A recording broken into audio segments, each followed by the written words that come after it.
없으면 말씀 같이 보겠습니다. 열왕기하 6장 말씀 같이 보겠습니다. 구약성경 열왕기하 6장 1절부터 7절까지, 열왕기하 6장 1절부터 7절까지 구약성경 569면점에 있습니다. 열왕기하 6장 1절부터 7절까지.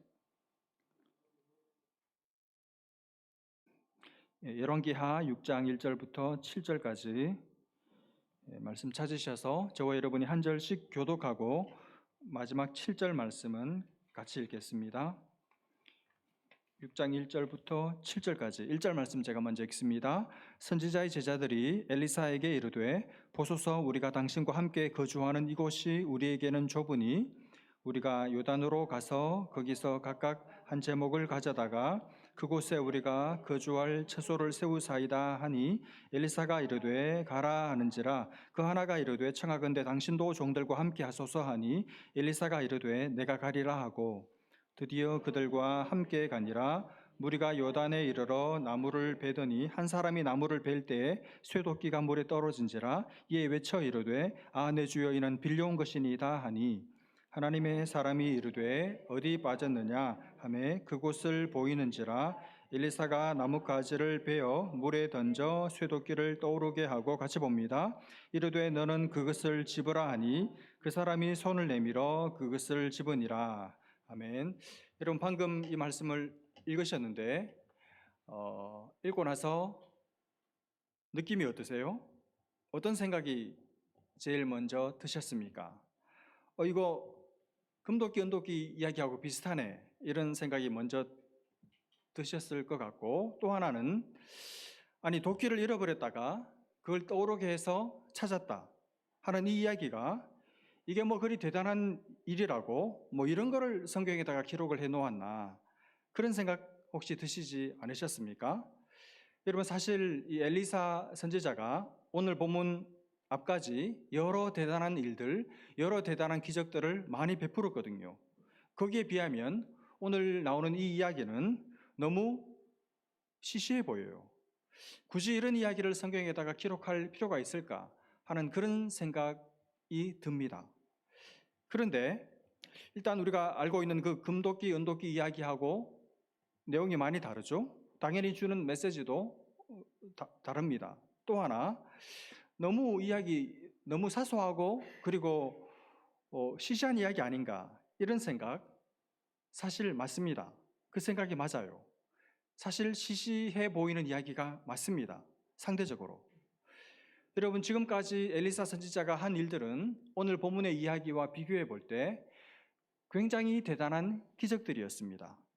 세상에 요단강 물을 가르고 여리고의 나쁜 물을, 마실 수 없는 물을 마실 수 있는 깨끗한 물로 변화를 시키고, 유다의 그 무리한 젊은이들이 엘리사가 지나갈 때 뭐라고 욕했습니까? 때물이라고 막 욕을 해댔을 때 어떤 일이 일어났죠? 엘리사 대신에 곰들이 나와가지고 손을 봐줬죠.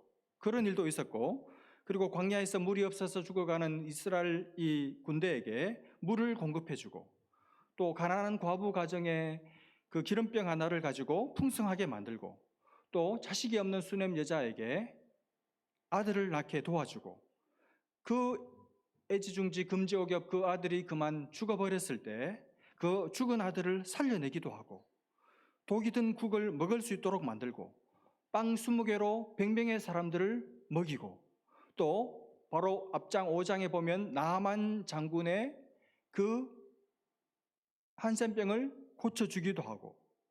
그러니까 지금까지 엘리사가 한 일들은 그야말로 대단한 일들이었고 엄청난 기적들이었습니다. 그런 일들에 비하면 오늘 본문에 나오는 도끼를 떠오르게 해서 잃어버린 도끼를 건졌다, 이 이야기는 너무 시시해요. 그렇죠? 너무 초라해 보입니다. 사실 너무 평범해 보입니다. 그런 생각을 안 할 수가 없습니다. 근데 문제는 이 이야기를 오늘 성경이 그 귀한 성경에다가 기록을 했다는 사실입니다. 왜 그랬을까요? 이 이야기를 기록함으로 하나님 우리에게 무슨 말씀을 해주고 싶으셨던 걸까요? 여러분, 사실 도끼를 잃어버리고 셀폰 잃어버리고 지갑을 집에 놓고 오고, 안경 쓰고도 안경 어디 갔어 막 찾고, 셀폰 냉장고에 집어넣고 감자를 까가지고 감자 껍데기는 건지고 감자는 쓰레기통 쏙 집어넣고, 이런 일들은 우리가 사실 늘 일상에서 하는 일들입니다. 그렇죠? 늘 일상적으로 우리가 하는 소소한 실수들이에요. 뭐 대단한 일도 아닙니다. 이런 일은 여러분 우리가 알아서 해야죠. 내가 지금 건망증이 심해지나 보다, 혹시 치매가 아닌가? 이런 걱정할 정도지, 거기에다가 신앙을, 하나님의 능력을 우리는 잘 대입을 하지를 않습니다. 그런데 오늘 하나님 하시는 말씀이 뭐냐 하면 그게 아니라는 거예요. 그것도 나의 영역이라는 것입니다. 거기에도 나의 관심이 있다고 말씀하시는 거예요. 그 일상에 너의 삶의 그 작은 영역, 거기에서도 내가 너와 함께하고 너에게 내 능력을 나타내고 싶고 내가 너에게 나의 기적을 베풀어주고 싶다고 말씀하시는 것이죠. 그래서 이런 어떤 면에서 사소해 보이는 작은 영역에서 나타나는 기적의 이야기를 오늘 성경이 기록해 놓고 있는 것입니다. 그런 관점을 가지고 오늘 본문의 내용을 찬찬히 살펴봤으면 좋겠습니다. 1절, 2절 말씀을 다시 한번 보십시오. 선지자의 제자들이 엘리사에게 이르되 보소서, 우리가 당신과 함께 거주하는 이곳이 우리에게는 좁으니 우리가 요단으로 가서 거기서 각각 한 제목을 가져다가 그곳에 우리가 거주할 처소를 세우사이다 하니 엘리사가 이르되 가라 하는지라. 여러분, 참 아름다운 장면입니다. 어느 날 엘리사 선생님의 제자들이 엘리사에게 찾아왔습니다. 찾아와서 하는 말이, 선생님, 지금 신학생으로 들어오려고 대기하고 있는 이 명단이 계속 늘어나가지고 도저히 지금 이 신학교 커패시티를 가지고는 더 이상 다른 신학생들을 수용을 할 수가 없습니다. 지금 길갈, 베델, 여리고에 이미 신학교가 있지만 하나를 더 지읍시다. 요단 강가에 가서 거기서 우리가 실제로 수고해서 건물을 지을 테니까 이 물질 자원 걱정을 하지 마시고 거기다가 가서 신학교 하나를 더 증축을 합시다. 이렇게 된 거예요. 여러분 어떻습니까? 참 기특하죠.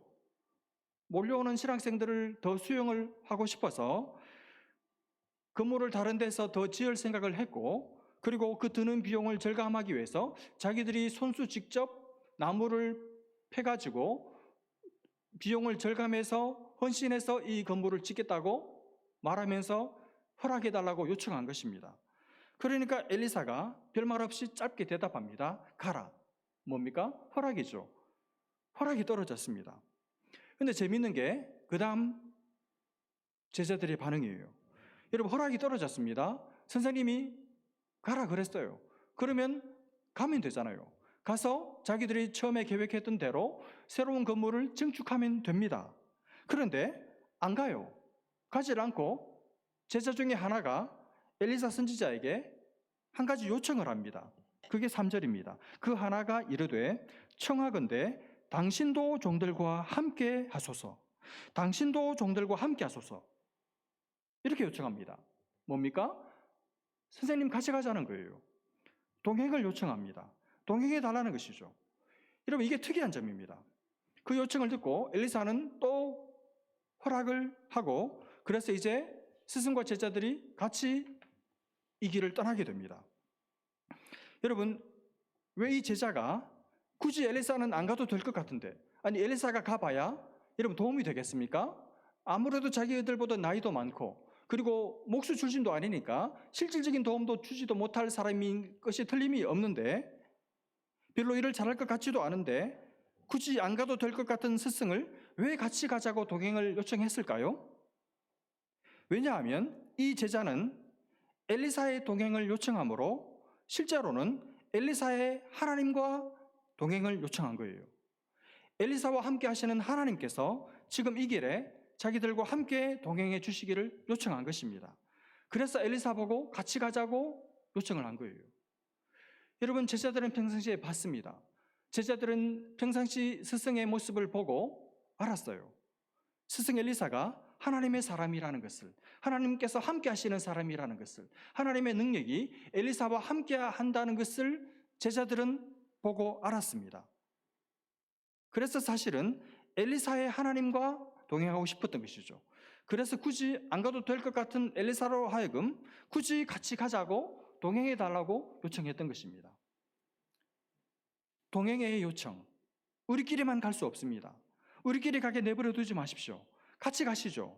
같이 가셔서 하나님의 함께 하심을, 하나님의 능력을 당신을 통해서 우리가 보게 해 주십시오. 그걸 요청한 거예요. 여러분, 이게 제자들의 속내였고 이게 제자들의 간절한 소망이었습니다. 하나님께서 우리가 가는 이 길에 동행해 주셨으면 좋겠다. 하나님께서 우리가 가는 이 길에 함께 해 주셨으면 좋겠다.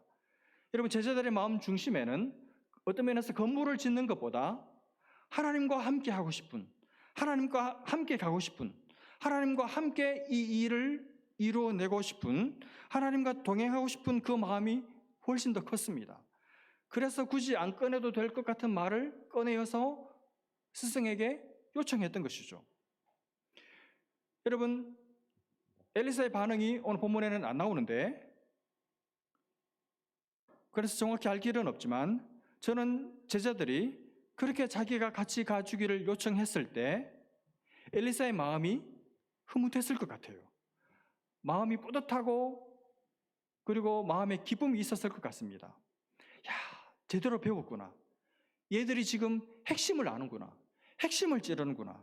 그렇지, 바로 그거지. 건물, 자재, 무슨 실력, 도구 이런 게 중요한 게 아니고 이 건물을 짓는 데 있어서 하나님께서 함께 해 주셔야지. 하나님께서 함께 해 주시는 게 제일 중요하지. 요청하려면 바로 그걸 요청해야지. 그런데 내 제자들 바로 딱 그걸 요청하는구나. 너무 훌륭하다. 야, 다음 세대 안심이다. 됐다. 이제 살았다. 기대가 된다. 아마 마음이 뿌듯했을 것 같아요. 여러분, 우리 자녀들을 어떤 세대로 길러야 할까요? 하나님과 함께 걷는 세대로 길러야 할 줄로 믿습니다. 실력 있고 분별력 있고 사람을 사랑하고 관계에 능한 사람 되는 것 다 필요하고 중요하지만 제일 중요한 것은, 우리 아이들이 정말 구해야 할 것은, 하나님 저와 함께 해주세요.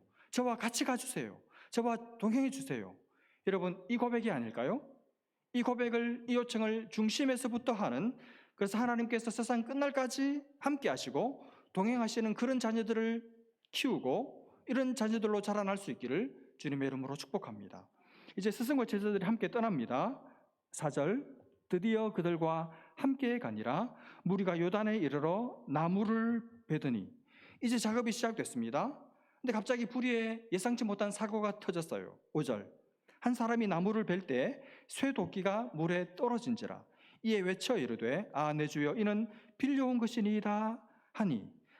작업을 하던 한 신학생이 뭔가 일이 서툴렀는지 이게 손에 안 익어서 그런지 빌려온 쇠도끼를 가지고 작업을 하다가 그만 도끼 자루에 있던 날이 빠져가지고 물에 떨어지고 말았습니다.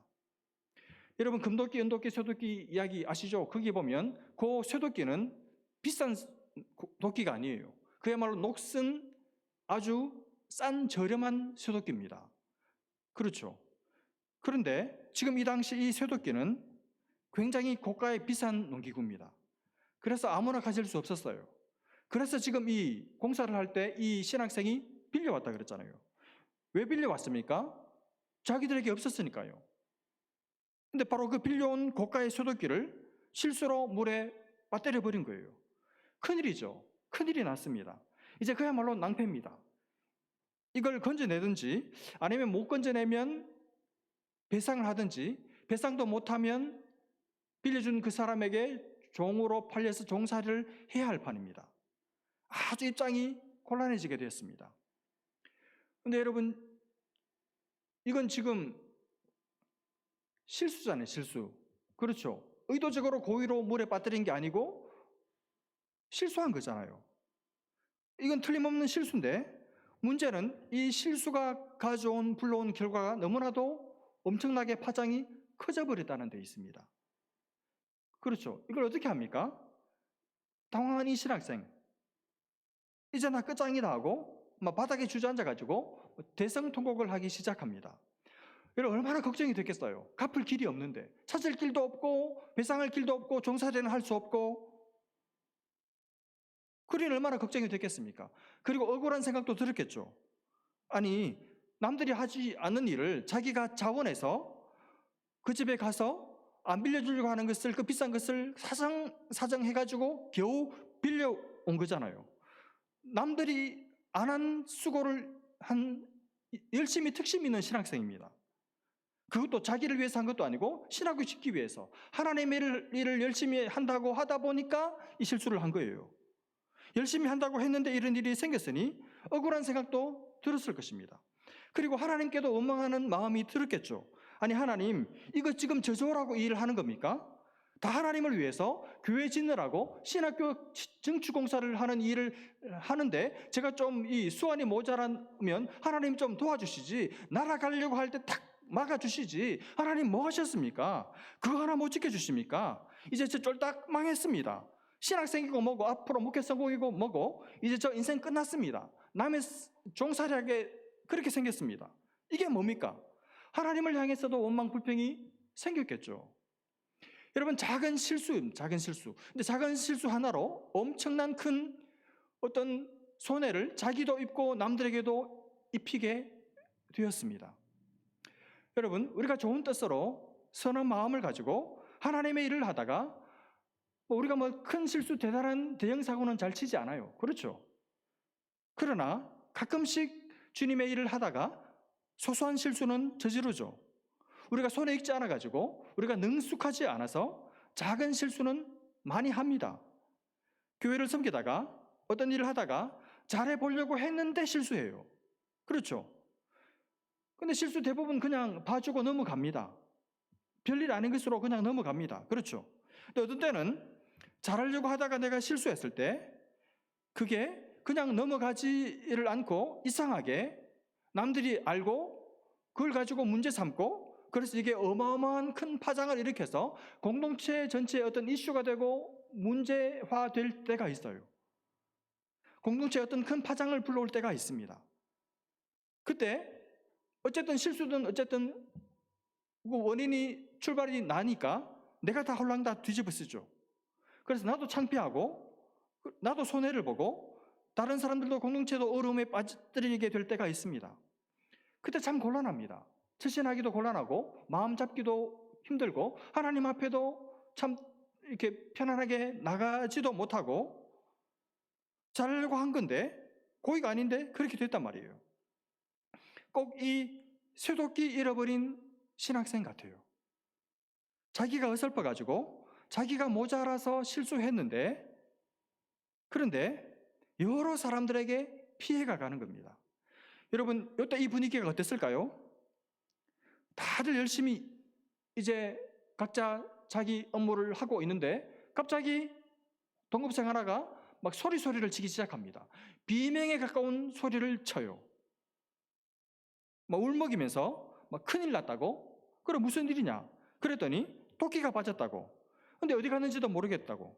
그랬을 때 순식간에 삽시간에 공동체 전체에 마치 찬물을 끼얹은 것 같은 그런 염려의 그림자가 온 공동체에 드리웠을 거예요. 다들 잃어버렸다고 하니까 그 잃어버린 토끼 찾느라 혈안이 됐겠죠. 근데 수심이 꽤 깊었는지 도저히 찾을 수가 없었습니다.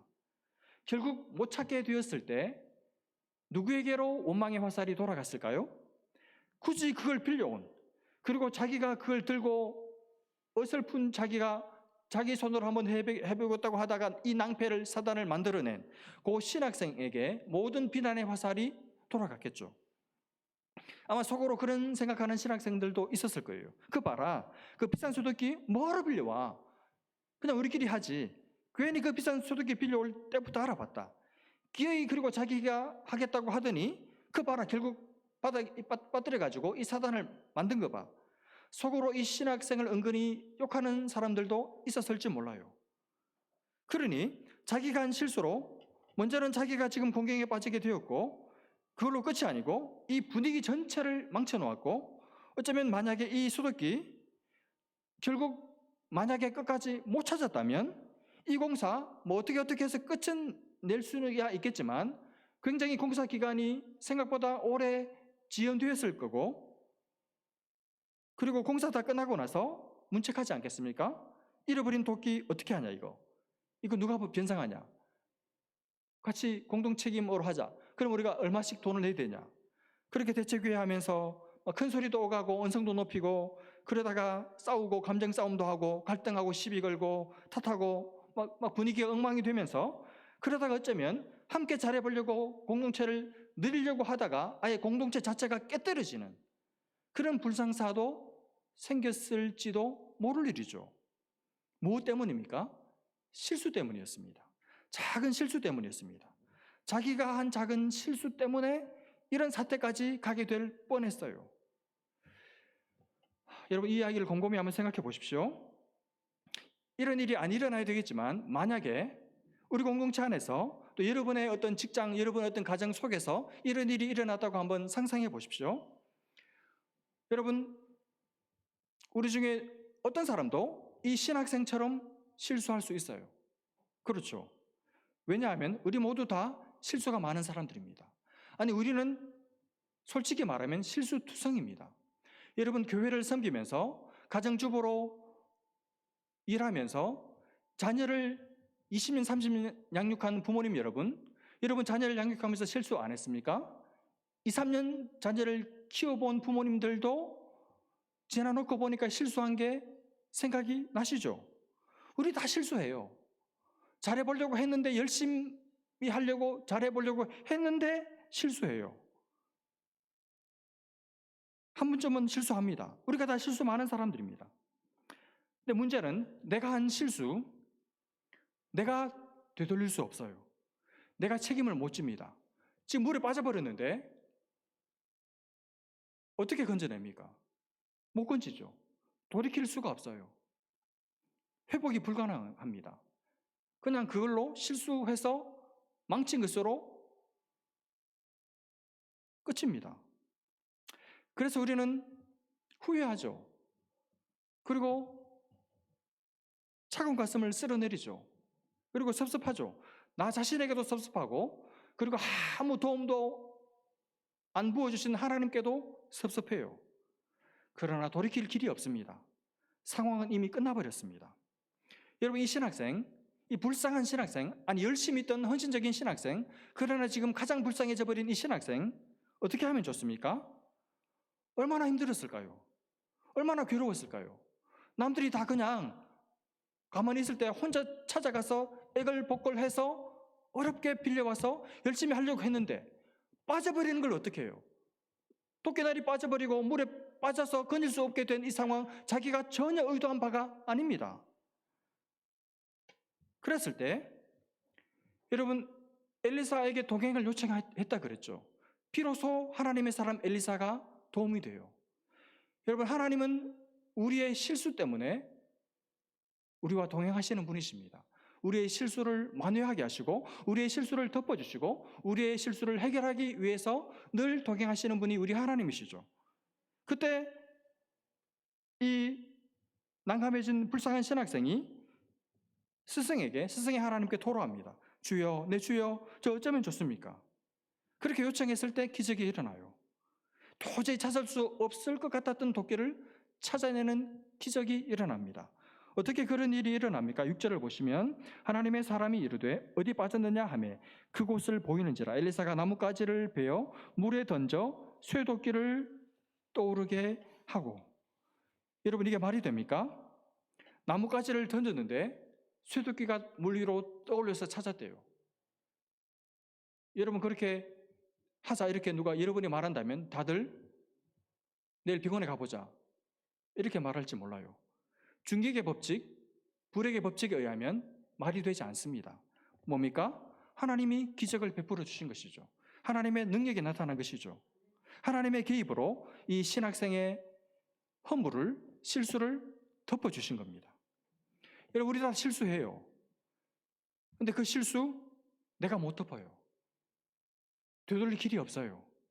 내가 준 상처, 내가 준 피해 아픔, 내가 싸맬 수 없습니다. 누구도 못 도와줘요. 누구도 못 덮어줍니다. 그러나 하나님은 도와줄 수 있습니다. 그러나 하나님은 덮어주실 수 있습니다. 그래서 엘리사의 제자들이 미리 알았는지는 모르지만 동행을 요청한 거예요. 하나님께서 우리와 동행하시는 이유가 뭡니까? 우리의 실수를, 우리의 수없이 많이 저지르는 실수를 덮어주시기 위해서 우리 인생에 동행하시고 찾아오시는 것이죠.